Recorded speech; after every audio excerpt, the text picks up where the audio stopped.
Thank you, Mr. Chair. Back to the climate leadership initiative. You're going back and forth? Oh, I'm so sorry. Yes, Yeah, I am. okay. Yes. I just assumed. Okay. Back to the climate leadership initiative. Or the climate leadership program as a whole, do you have any sense of how many Indigenous households now have access to reliable electricity or heating as a result of the programs? We will endeavor, of course, to start to collect those numbers, but I can tell you right now they're unlikely to be anywhere in the ministry we would have the numbers that would have them yet, because this was only the very first year of having that climate leadership program. And as I mentioned, the 124 programs, some of them are part of the retrofit program. And so there are literally, I think at this point, probably at least hundreds of community houses that have been applied for. But the grants would only have just been signed off this year. Processes would only have just been started, and then in the next year we'll be able to count and get a sense of those numbers. Probably be able to report back at least initial numbers by early next year. That'd be great. Actually, talking about retrofit programs, I seem to recall a similar type of program for Indigenous communities where there would be retrofit of things like light bulbs. And I'm wondering if you were able to engage a more local vendor for that activity than for the overall climate leadership program. When the bands apply for the funding, they have a right to choose the vendor that makes sense for them. Of course, we have a vetting process to ensure that they're getting a good quality workmanship and so on. And so before we sign off, we make sure that they have people with some experience and so on. But we don't enforce any particular builder, and we do in fact encourage people to, work with your neighbors, work with the other bands who have already used our green employment program to train people how to do things. Also use those people who've just learned and come into the community. Good. I'm happy to hear that. Thank you. Were there any First Nation communities that have identified the climate leadership program or climate in general to be a high priority? Well, I think the answer to that is 100%. I mean, not that we, had any kind of a poll or anything of that nature, but there is not a time that I go into the communities, and as you know, I won't repeat myself, but I've traveled a lot, and there's not a time that they don't talk about how the environment is changing and how it's changing the things that they see and witness every day: the hunting, the trapping, the fishing, the berries they pick, the ceremonial plants that they use, and they all tell me that we have to do something about it right now. And as a result, as I say, at this meeting we had just last Thursday, there was representation from every area of the province.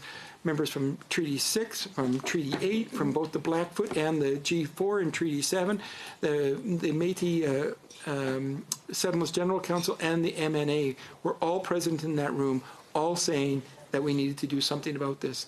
They tell me, you have to pass on an environment to your children, and we got to do something about it. So, I'm just going to go off on a little bit of a tangent here. It's not something that's been identified that I can see specifically in your budget documents, but I want to talk about the Buffalo Treaty because I think it's really important. It's certainly a very important cultural document, and I know that the government is not one of the signers of the treaty, but in what way does the government support the ongoing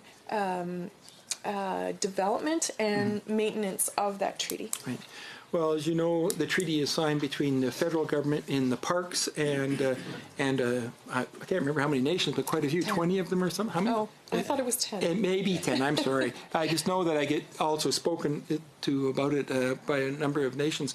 And I have met with the writers of the Buffalo Treaty and talked to them about the needs and their desire to move not only to having buffalo in the national park, starting with Banff, but also to move to having buffalo throughout the province.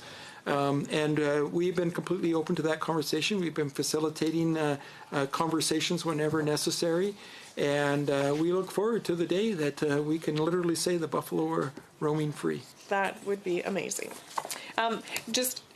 Really interestingly, on Catalina Island in California, they brought some buffalo over there for a movie, and they've left them there, and they're doing very well. This is regarding outcome 1.4 in your business plan. What specific priorities from First Nations and Métis Women's Councils on economic security have been identified for implementation this year? And are there KPIs for that? And is that something that we can be apprised of online or through public information? I'm afraid right now we probably don't have an online system that would allow you to simply look at the recommendations and the follow up with it. Although, I mean, there are lots of examples of things that have been brought forward by the First Nations and Métis committees, and as a result, there are lots of successes to show you. To be actually track the recommendations, there is a report that's done every year, and the government response to those reports is available. Yeah, I'm sorry. I'm just being given lots of lists of the various things that are on that list. But as you know, we have been working with them to work on a variety of issues: economic issues, physical well-being issues, safety of women issues, and also sort of advancement of women in government as well. So as a result, in the last year, for example, we provided funding for the very first time for the Institute for the Advancement of Aboriginal Women, core funding, excuse me. There's always been some project funding. And we have been working with them on things like the Moose Hide campaign. We've also used them to help us understand about how we can get women onto agency boards and commissions. One of the problems is Indigenous women do not brag about themselves enough, so they have real trouble getting through the interview process. And so we've been learning, how do we change that? How do we either change the interview process so it's not so prejudiced against a different style of being, or how do we help women to get to a point where they can brag about themselves, at least for a 1-hour interview? I think that speaks to a much larger conversation that has to do with women in general, and I take yes, your point. I agree with you. For Indigenous women, that is a specific way, and I would really rather see that the system accommodate the people in order to embrace that diversity, rather than insisting that people change who or what they are in order to be able to participate in that system. And that leads into this question: in what ways has the government improved representation of Indigenous women on ABCs? Do we have a way to be able to quantify that right now? I don't have a number I can give you right now, but I can tell you that when I first came into this ministry, one of the questions I asked is, what are the number of Indigenous people, not necessarily just Indigenous women, but the number of Indigenous people on ABCs? And the answer was not 0, but it might as well have been. Yeah. And so we've been working very closely with the community to try to enhance representation of First Nations people. There are some successes I can talk about, such as a First Nations nurse being on the health board, which spends 40% of our budget, so a very good place for them to be.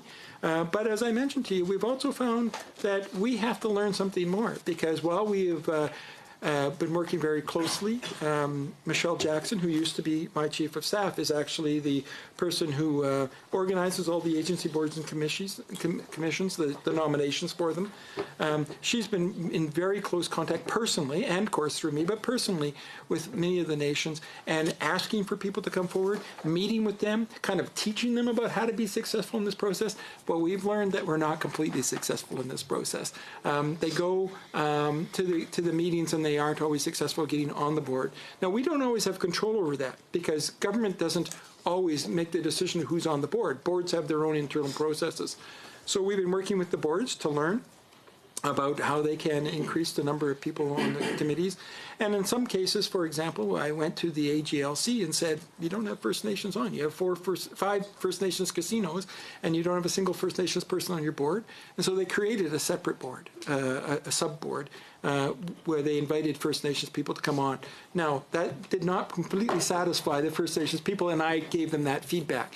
But I can tell you, at the very least, they're doing something now they were never doing before. They have a subcommittee of people to meet, and we continue to push, although I don't have control over AGLC, so I can't force them to do anything. The fact that they created that board is testament to the hard work of particularly Chief Billy Moran at Enoch, by the way, and myself to say, you need to do something more. And we're not stopping there, because the ultimate solution is that they're actually on the board. Right. Oh, for sure. Nope. Thank you.